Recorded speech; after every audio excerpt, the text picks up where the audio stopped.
how to change account location in Roblox. So here's what you want to do. You want to go to your Roblox website and change /home to /support. Press enter and it's going to take us to this page. So here you can fill out, or you have to fill out, your email address and confirm your email address. So basically fill out your email address twice.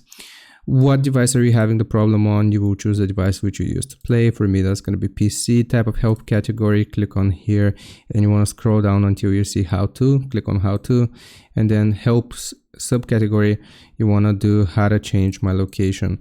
And then what you're going to say is, I have moved countries and my current country is, press dash, type your current location. So for example, Thailand or whatever, and please update my location. And you click on continue, and this is going to send an email and they will update or change your account location. Hope this helps. Leave a like and sub. I'll see you next time.